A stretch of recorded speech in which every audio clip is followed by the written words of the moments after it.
Hello there. In today's video, I'm going to show you and tell you the starting grid, the schedule for the 2007 NASCAR Nextel Cup Series. So mostly, we're going to show the drivers, the tracks, the schedule, and the sponsors for each and every single race. So let's start with the drivers first and then with the tracks. So let's begin. The Earnhardt Incorporated has the drivers that follow: Dale Earnhardt Jr., Martin Truex Jr., and Paul Menard Jr. driving the 8, Truex the 1 car, and Paul Menard the 15. Up next, we've got Hendrick Motorsports. Their lineup is Jeff Gordon, Jimmy Johnson, Kyle Busch, and Casey Mears. Jeff Gordon in the 24, Jimmy Johnson in the 48, Kyle Busch in the 5, and Casey Mears in the 25. Up next, we got Richard Childress Racing. Their lineup is Kevin Harvick, Jeff Burton, and Clint Bowyer. Next up, we got Joe Gibbs Racing. Their lineup is Tony Stewart, Denny Hamlin, and J.J. Haley. Up next, we got Roush Fenway Racing. Their drivers are Matt Kenseth, Greg Biffle, Carl Edwards, David Reagan, and Jimmy McMurray. Next up, we got Team Penske. Their drivers are Kurt Busch and Ryan Newman.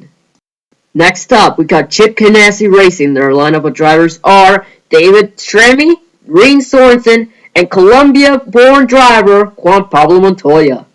Next on our line is Michael Waltrip Racing, comprised with 3 drivers, that being 1999 Cup Series champion Dale Jarrett, 2001 Daytona 500, Michael Waltrip, and David Rudiman.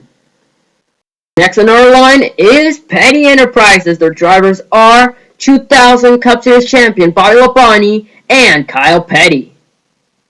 Next on our list is Bill Davis Racing. Their drivers are Dave Blaney and Jeremy Mayfield. Next up, we got Ray Evernham Motorsports. Their lineup is Elliott Sadler, Casey Kane, and Scott Riggs.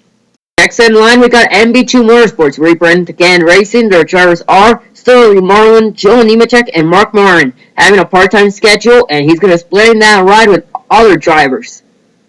Next on our line, we got F1 Team Red Bull Racing. Their drivers are Ryan Pickers and AJ Allmendinger. Next on our list is the Wood Brothers. Their driver is Ken Schrader. He's going to be splitting that ride with John Wood.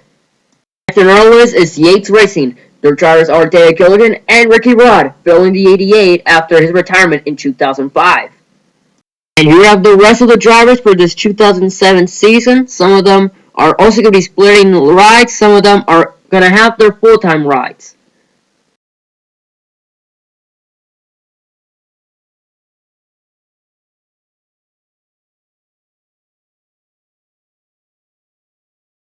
And now let's go over the tracks. Starting our list of tracks, we got Atlanta Motor Speedway. This track located in Georgia has an old surface, making it one of the most challenging tracks for each and every single driver. Because it has an old surface, that means tires will shred apart, and because of that, drivers will probably have to go down pit road each and every single lap. Next on our list, we got Bowman Gray Stadium making its debut in the NASCAR Nextel Cup Series schedule. This track, also known as the Madhouse, presents some of the most chaotic short track racing in the country. It's hard to pass, it's hard to hide from everybody, and it's hard to keep your temper. Next track on our list is Bristol Motor Speedway, located in the hills of Tennessee. This track, also known as the Last Great Coliseum, presents some of the most best beating and banging ever in the U.S. Bristol is easy to pass, but be careful. If somebody turns you, you need to keep your cool down. If you don't, you're going to end up like Tony Stewart or throwing your helmet at Matt Kenseth. This track right here was filmed in multiple movies way back in the early 2000s, and this track right here is located in the heart of Hollywood. This track is California Raceway. Located in California, this track has multiple lanes of racing, so be careful if somebody spotter doesn't even tell you that you're clear. So be careful if you don't want to end up in the wall. Next track on our list is Chicagoland Raceway, located in Chicago. Same thing as California Raceway. You want to be careful if your spotter doesn't tell you that you're cleared, if you don't want to be ended up in the wall. Next track on our list is Darlington Raceway. The Lady in Black, built in 1950, located in South Carolina. This track is also one of the most challenging tracks of all time. Not because it has an old pavement, it's because of turn 3 and 4. 3 and 4 because this track has an egg shape for some reason. Because of a lake. I don't know. This track right here doesn't even need enough introduction. You know it. Your mom knows it. Your dad, your Uncle Rick, your grandpa, your Aunt Carol. Everybody knows this track. This track right here is one of the most greatest tracks of all time. Daytona International Raceway. Founded in 1959, this track right here hosts one of the biggest races in stock car auto racing history, the Daytona 500.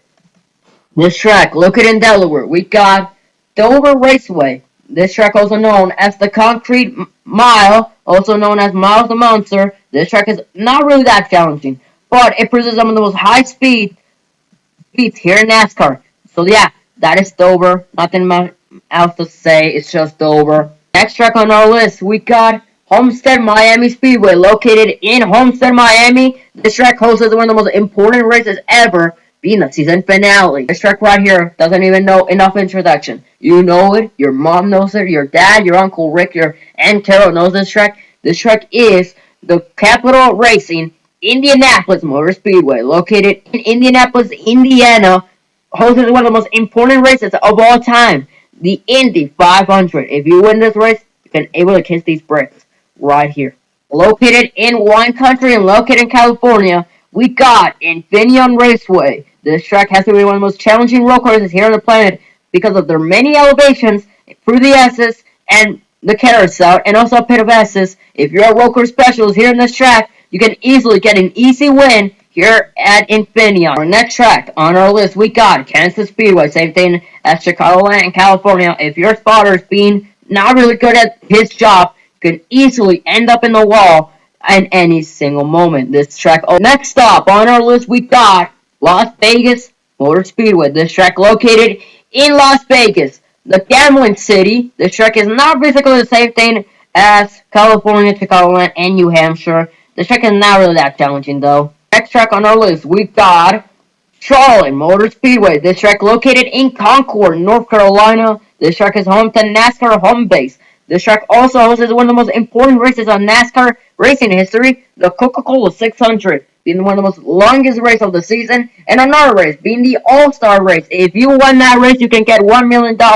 Our next track on our list, we got the Paperclip Martinsville Raceway, located in Virginia. This track produces the most best, the greatest speed and banging action in NASCAR history. It's also hard to hide from the leaders in this track. And also another thing, the same thing as Bristol, you need to keep your cool down. If you don't, you will end up in the wall. If you don't keep your cool, it will produce a big fight and victory lap, which I always love to see. This track also founded in 1949. This track is the oldest track in NASCAR history. Anyway, here we have New Hampshire. This track is just a knockoff of Martinsville. And it's not really that cool. This track located in London. This track also hosts the 2001 championship. It's not just a boulder. It's a rock. Rockingham Raceway comes back to the NASCAR Cup Series schedule until 3 years of not even racing here, getting a new replay in a new surface. This track will also be an exhibition race. It will hold the first race of the season, being the Subway Unlimited, now in the Wild West. And because we're in the Wild West, we're now located in Phoenix International Raceway. This track is not really that challenging. Do you think that NASCAR is only rednecks driving in circles? Well, we're not driving in circles because we got Pocono Raceway, located in Pennsylvania. This track is one of the most challenging tracks here in NASCAR history because since this is a triangle and a flat track, you mostly need to downshift in the corners. If you don't downshift, well, you're going to end up in the wall. We're back in Virginia, and the next track on our list is Richmond Raceway, located, of course, in Virginia. This track is not really that challenging. It's just a short track. Kinda. Sweet home Alabama, indeed. We're now located at Talladega Super Speedway. This track right here is one of the most iconic tracks of all time here in NASCAR history. This track produces some of the greatest races of all time and the biggest big ones you can imagine. Talladega's not going everywhere. And another thing, the start finish line is right here. Instead of being right there with that, right there. You see that logo? That's where the start finish line mostly is at Daytona. But instead, it's located right here. So if you're lucky, you can able to get a massive run and easily win Talladega. We're now located at Texas. Motor Speedway. Same thing as Charlotte. Oh, this track, it's just basically the same thing as Charlotte in Atlanta. And let me say this. Why do we even race in here? Why? Why? This track is garbage. This track is garbage. Like, really, why do we race in here? But anyway, this track is located in Texas, obviously. Our final track of the day. We're now located at Watkins Glen. Watkins Glen International Raceway, located in New York, has so many traits of our different tracks. Mostly in Pocono, you need to downshift to make the corners. In Watkins Glen, you also need to downshift. If you don't downshift, well, you're going to end up in the tire barriers. In Santana Sonoma, there's so many elevation in this track. So if you're a road course specialist, you can easily get an easy win. And another thing, this track has a carrot out in the backstretch. If you also don't downshift, well, you're gonna end up in a sandbox in the tire barriers. So yeah, that is it for Watkins Glen, and also we got all of this. So yeah, that's about it for the video. Thank you guys so much for watching. Now, I know what you're saying, and what about the schedule? Well, I'm going to review the schedule in a community post. So beware about that community post, because I'm going to tell you the schedule anyway. But anyway, thanks for watching, and see you next time. Goodbye.